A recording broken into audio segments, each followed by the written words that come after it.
Okay, so I'm going to talk about nutrient timing around what you should be eating around your workouts and how you kind of use your nutrients into the daytime. Not how you how you work your nutrients into the daytime. Okay, so let's talk about workouts first. We predominantly want to be eating most of our carbohydrates around workouts and less fats around workouts. Now let me just explain this a little bit better. If you eat sugars, so any kind of GI, so glycemic index, okay, which will be complex or even sugary, predominantly sugary carbohydrates and fats together, the body will generally store the fats. The more complex it is, the less likely it is to store the fats. It will use both energy sources as long as we've been eating regularly and taught our body to make sure we use our macronutrients properly. So I eat, and so do my clients, eat their carbohydrates around their workouts more than anything else. So we look at carbohydrates for energy. Also what it does is it puts oxygen into the system. It gives us good, not that everyone will be interested as such, but it gives you good pumps within the workouts. Okay, it makes you stronger. You won't feel lethargic or drained too quickly. It will put more ATP in the system, which is creatine phosphate, which is energy.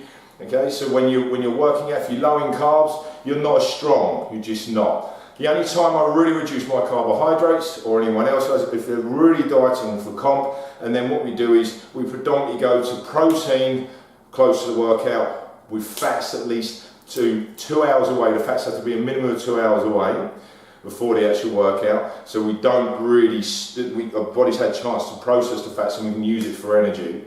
And we go lower on carbs, and that does several things. It raises our cortisol levels, okay, which is good for weight loss. We use cortisol for weight loss, but we have to reduce it rapidly after the workout. So I will eat some form of carbohydrate after the workout, okay. But also it makes us think sharper and more positive without carbohydrates, because carbohydrates can actually slow our neurotransmitters down, which can make us feel lethargic as well.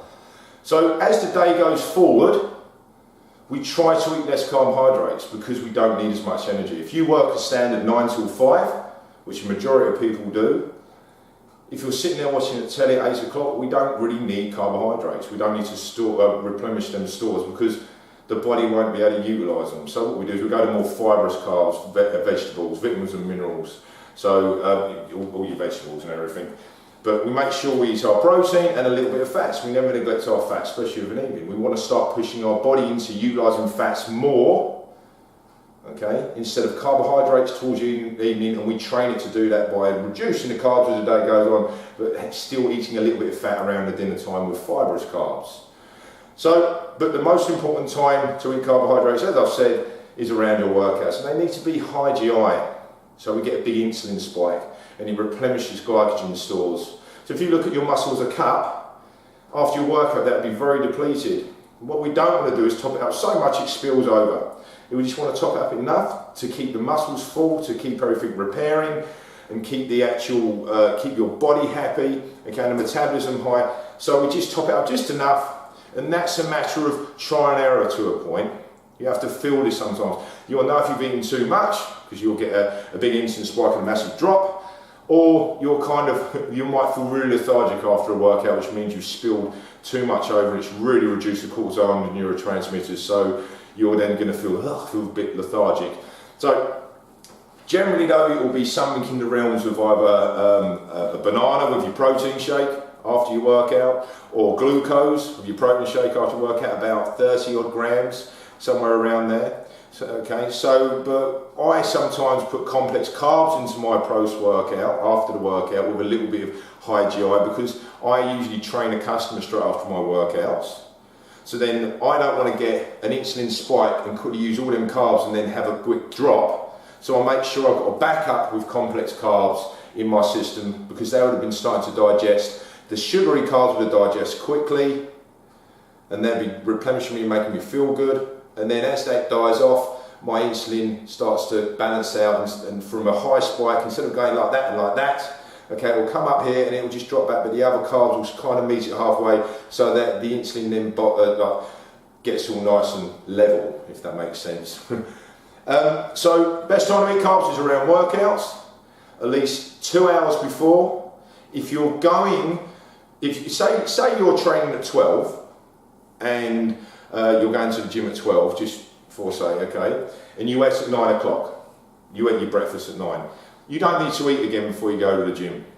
If you ate at 8 but your training was at 12, that's 4 hours away, I'd want you to eat just a protein shake, only a protein shake, a diet protein shake, okay, the one that I recommend, an hour beforehand. That stops you from going catabolic. Catabolic is when our body goes into a horrible place, releases too much cortisol, starts eating away at muscle, and you feel rubbish.